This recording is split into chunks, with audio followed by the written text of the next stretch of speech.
Vamos lá, então, vou continuar aqui na segunda parte. Deixa eu só fechar a porta.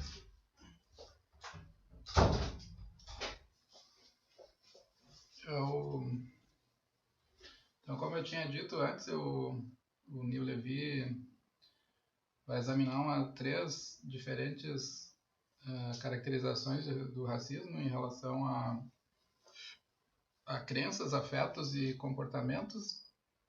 Eu vou analisar duas, então, que é a caracterização doxástica do racismo, que é o racismo relacionado a crenças, e depois vou examinar também a caracterização do racismo relacionado a afetos. Com relação a crenças, né, aqui tem um exemplo está no slide ali que vocês estão vendo. Os pardos brasileiros são todos mau caráter, não tem um que não seja, né? Esse é um exemplo de racismo explícito, assim, uma pessoa que declara explicitamente preconceito racial. O que o Neil Levy vai fazer, então, é perguntar se as crenças implícitas têm esse mesmo estatuto, né, de uma crença explícita de apresentação do racismo. E ele sempre começa, então, essas duas partes, vocês vão ver, ele começa com uma hipótese inicial, uma proposta inicial. Então, ele diz o seguinte: alguém que está disposto a pensar que um objeto nas mãos de uma pessoa negra é uma arma, pode ser também alguém que acredita que pessoas negras são violentas. Essas são crenças em virtude das quais é plausível caracterizar aqueles que as sustentam como racistas, né? Então, se a pessoa revela, aqui a hipótese inicial dele é que se a pessoa revela viés racial no teste de avaliação implícita, então essa pessoa vai revelar viés também, né, ou discriminação explícita nas suas crenças, né? E essa proposta inicial, então, ela é avaliada, ele rejeita ela, né? Ele sustenta que o viés implícito não é a mesma coisa que uma crença implícita, uma crença explícita. Ele diz por que não é, porque o viés, as crenças que estão na base do viés, que a pessoa que tem viés de crença, digamos assim, esse viés nas crenças implícitas, ele não tem o mesmo comportamento do que o viés nas crenças explícitas, né? Então, por exemplo, as crenças, o viés implícito não é sensível à evidência, ele também não responde melhor dizendo, né, as crenças de viés implícito, elas respondem a contracondicionamento e extinguem-se lentamente, quando elas não são reforçadas. Enquanto que as crenças, elas têm uma resposta rápida contra a evidência, né? Então, os mecanismos de funcionamento das crenças explícitas e das atitudes implícitas é diferente. Portanto, elas não são...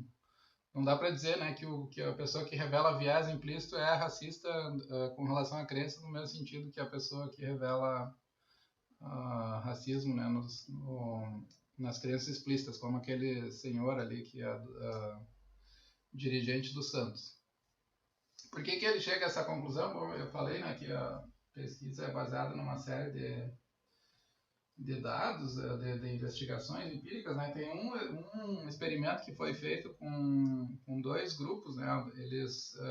Os pesquisadores mostravam para participantes da pesquisa um grupo dizendo que esse fez coisas positivas, por exemplo, e esse outro grupo fez coisas negativas, como uma escola, por exemplo. Esse grupo ajudou um colega novo, esse aqui agrediu, não sei, um colega, ou desobedeceu a professora. E depois de um tempo eles avisavam os participantes do projeto, da pesquisa, que na verdade eles se enganaram, né? Esse grupo aqui não fez aquela coisa que estava sendo relatada, negativa, né? E o que eles descobriram é que essa descoberta muda a atitude explícita dos participantes, então conscientemente eles passam a tratar os dois de uma maneira igual, né? Ou pelo menos não levar em conta a descrição negativa inicial, mas na atitude implícita ela não funciona, a atitude implícita se mantém, né? Ela continua afetando o julgamento que a pessoa vai fazer. Então, vocês conhecem esses exemplos de tribunais, né, que o advogado apresenta uma história falsa, cria uma comoção assim, negativa em torno do personagem que está sendo julgado, né? Então, aqui dá para entender é uma técnica assim, né, de influenciar a opinião. Conscientemente a pessoa aceita, né, que não, quando o juiz diz para a pessoa desconsiderar tal relato, né, ela retira do radar, digamos assim. Se tu perguntar para ela, ela vai dizer que aquilo não está sendo levado em consideração, mas implicitamente tem um certo estrago, assim, um certo efeito que já foi feito, porque a atitude implícita não muda, né, dependendo do... Então ela não tem o mesmo padrão que a crença explícita, né. Um outro exemplo é desse exemplo que foi feito com Pokémon, com crianças, né? Eles pediram para ensinar certos fatos sobre Pokémon para crianças e depois mostraram um vídeo com outras crianças que apresentavam crenças inconsistentes com aquelas que as crianças tinham aprendido dos pesquisadores. Então, o que eles verificaram é que os sujeitos rejeitam a opinião das crianças no vídeo como falsas, né? Eles falaram para ela isso que as crianças estão dizendo no vídeo é falso.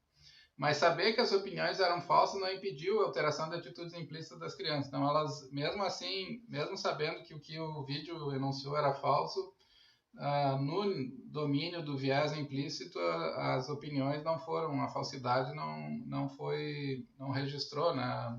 Quer dizer, a falsidade registrou uma mudança na atitude implícita. Então, implicitamente a gente não consegue eliminar certas falsidades, digamos assim, né, do nosso, de interferir nas nossas crenças. Um outro exemplo também ajuda a entender aqui por que a viés implícita é diferente da crença explícita, é esse eles fizeram drinks, né, adoçados numa jarra, e numa das jarras colocaram uma etiqueta dizendo sacarose, né, que é açúcar de mesa, digamos, e na outra estava escrito sódio cianeto não venenoso, né. Os dois casos são o sódio cianeto é mais corante, assim, mas nos dois casos eles eles são adoçados de uma maneira que não tem prejuízo nenhum para a saúde, mas a maior parte das pessoas quando foi escolher, né, qual tomar, sempre procurou esse que estava com sacarose ou com açúcar, né, escrito, e não o que estava escrito não venenoso. Então, o que isso mostra também é que tem uma falha no processo de responder à negação. As pessoas elas não conseguem usar a informação que vem com a negação primeiro como como algo que pode ser bloqueado, né, que não tem interferência nos padrões de comportamento que elas vão exibir ou nas crenças que elas vão ter sobre o que é bom ou mal tomar. Então aqui vocês estão vendo que tem então um outro exemplo de como a crença implícita, o viés implícito, ele não é aberto ao controle pleno, né, consciente, racional, ele não reage à evidência como a crença explícita tenderia a reagir. Então, esse é um exemplo também que foi usado para mostrar que, no fim das contas, as crenças implícitas elas são muito mais irracionais, digamos, né? Tem muito menos possibilidade de reagir à evidência do que as crenças explícitas. Uma outra possibilidade que o Neil Levy investiga é a possibilidade delas serem, então, não crenças, né? Que os estados cognitivos de viés, eles não são crenças, eles são associações, né? O que é a associação? A associação ela é um tipo de relação que se faz entre ideias que não serve de premissa para inferência nem para guiar o comportamento. É simplesmente uma ligação assim, aleatória, né? Que se faz entre duas coisas. Por exemplo, não se segue nada de associar sal e pimenta. Então, mas ele sustenta também que as nossas atitudes implícitas elas não são crenças, elas são alguma coisa que é menos que crença, né? Mas elas também não são associações, então elas também não são, que não tem nenhum papel inferencial. Elas têm algum papel inferencial. Por quê? Porque eles descobriram, né, em alguns experimentos, que essas associações elas interferem de alguma maneira no modo como nós estruturamos, né, o processo de raciocínio. Então, um dos experimentos que foi feito é esse daqui, que é um experimento com a roupa usada por celebridades. Eles descobriram que as pessoas têm uma disposição a pagar mais pela associação, né, da roupa com a pessoa que usou aquela roupa. Mas essa associação não explica por que as pessoas não estão dispostas a pagar o mesmo valor pela roupa lavada. Então parece que o simples fato de associar a roupa com a celebridade de alguma maneira interfere no tipo de disposição que a pessoa tem a pagar. Se tu acha que a roupa foi lavada, perdeu o brilho, não sei, da estrela, tu tende a pagar menos. Mas se a atitude implícita é uma mera associação, não deveria ter essa ligação. Então ela tem algum tipo de ligação com processos inferenciais. A gente faz embora seja uma associação, né, a gente faz algum tipo de inferência, usa essas informações de algum modo. Né? Ela é em parte, então ele diz, né, essa associação é em parte estruturada. A conclusão dele, então, é que as atitudes implícitas não são, do ponto de vista doxástico, né, da relação delas com crenças, elas não são nem associações e nem meras crenças. Elas são aptas a estruturar algumas inferências sobre algumas condições, mas elas carecem de uma estrutura proposicional rica e sistemática que implica sensibilidade, evidência e promiscuidade inferencial. Elas ocupam, né, um território então, intermediário entre crença e associações. Então, elas não são nem meras associações e nem crenças no sentido forte. Né? Elas estão num território intermediário, ali, como diz, entre crença e associação. O que isso permite concluir com relação à classificação doxástica, né, do racismo? Permite concluir, primeiro, eu vou ler aqui a caracterização dele. Então, agentes que exibem um viés implícito têm o tipo de atitude doxástica que faz as descrições doxásticas do racismo plausíveis. A resposta dele é que se a gente supor um igualitarista explícito, alguém que nem eu, por exemplo, que acha que todas as raças devem ser tratadas do mesmo modo, a pessoa afirma sinceramente a igualdade das raças em todos os aspectos. Parece apropriado responder, ele pergunta, né, a questão, essa pessoa, Flávia, é racista? Com um sonoro não. Por quê? Porque é enganoso responder essa questão dizendo que sim, em virtude do viés implícito, porque esse viés não é constituído por uma crença, né? Vocês viram que ela não reage à evidência, né? O viés não reage à evidência do mesmo modo que as crenças. Mas seria enganoso também responder com um não, porque as atitudes implícitas têm algumas características que são de crença, como no exemplo da jaqueta lá, né, do músico. Em virtude daquelas características que são aptas a desempenhar algum papel na cognição que torna as crenças normativamente significativas. Elas guiam o comportamento de modo que, às vezes, são sensíveis à evidência ou o que é tomado por evidência. Elas cumprem, portanto, alguma função na agência, na ação humana. Admitindo, então, que o racismo é um atributo dos agentes em virtude de suas crenças, a resposta à questão sou racista parece ser um sonoro não em virtude das crenças explícitas e um altamente qualificado e provisório sim em virtude das crenças implícitas. Né? Do ponto de vista implícito, parece que a pessoa tem algum grau, né, digamos assim,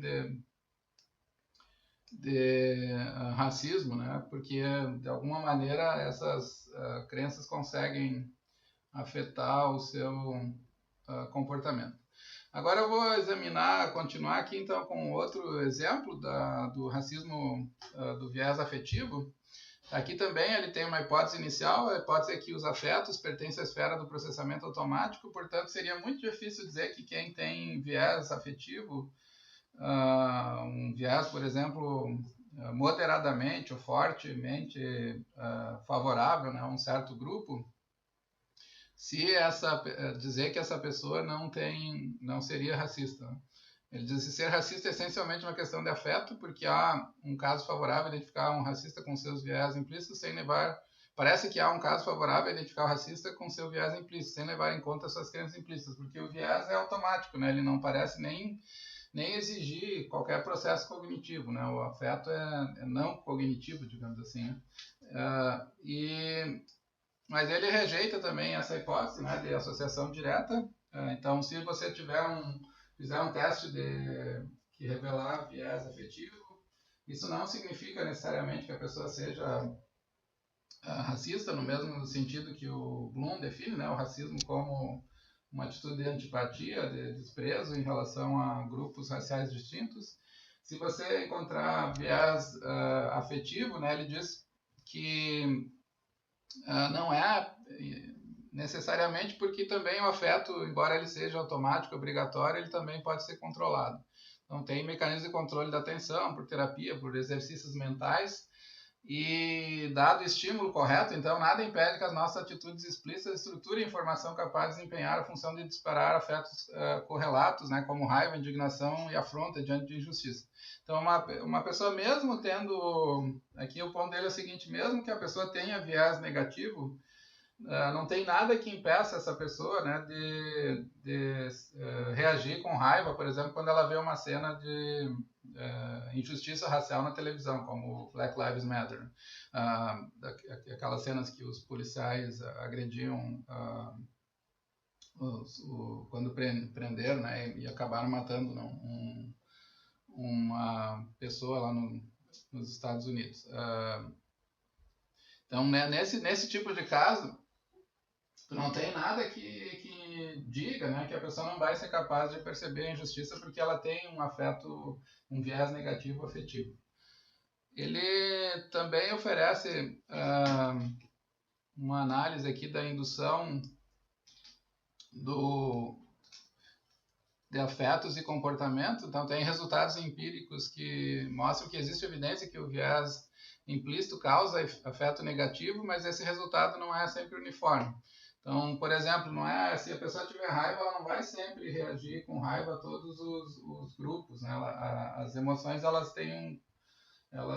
são instáveis, né? Como ele diz aqui, o afeto negativo tem um efeito instável. Então, se eles induziram raiva acidental num determinado grupo e observaram que ela aumenta o viés implícito em relação a árabes, mas não em relação a homossexuais, enquanto que a indução de nojo aumenta o viés implícito em relação a homossexuais e não em relação a árabes, né? Então, tu tem, como vocês podem ver aqui que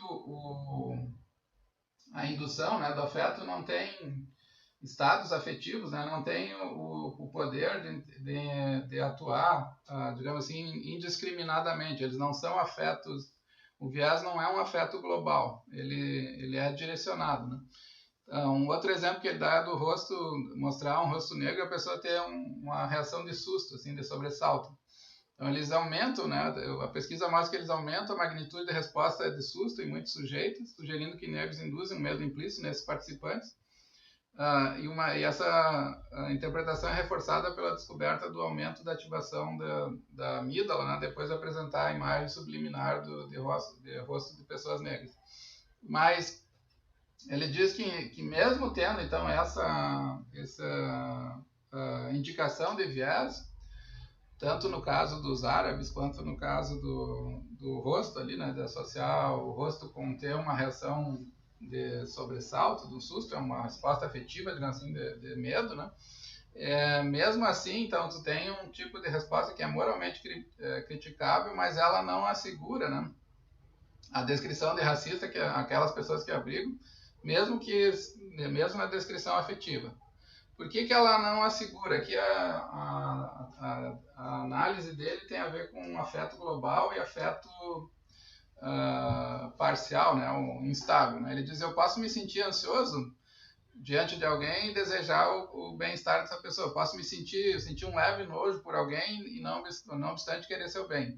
Parece muito mais difícil odiar você, né, e querer o seu bem. Então, ele está dizendo que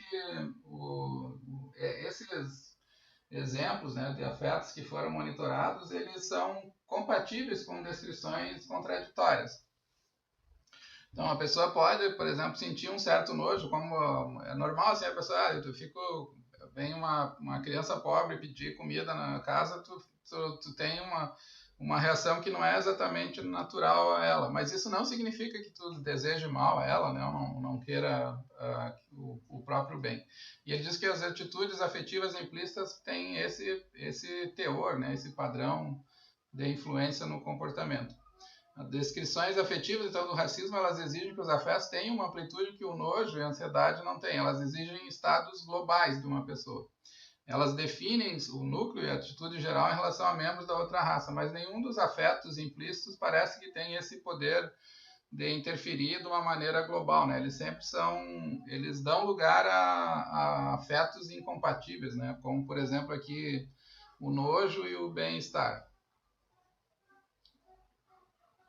A conclusão dele, então, é que por não serem constitutivas da personalidade de uma maneira global, essas emoções que a pessoa tem, por exemplo, se ter um sobressalto quando ter uma reação na amígdala, digamos, de que revela medo, né, o susto, e ter um viés negativo depois de ser exposto a estados que promovem raiva, né, com relação a certos grupos, mesmo que essas atitudes sejam criticáveis, porque é errado, né, tu reagir, digamos, com susto diante de um certo rosto, é errado tu ter viés negativo depois de ter raiva com relação a um certo grupo, mas elas não mostram, né, que a pessoa é racista no sentido que o Garcia ou que o Bloom defende. Ela mostra que a pessoa abriga certos traços que são reprováveis, e ela é, portanto, um pouco racista, mas não é racista no sentido que eles definiram lá nas descrições tradicionais. Conclusão do artigo, então, é que as atitudes implícitas, elas são, de fato, elas têm alguma... elas dizem, né, alguma coisa sobre racismo, que as pessoas que nutrem, né, esse viés, elas têm algum grau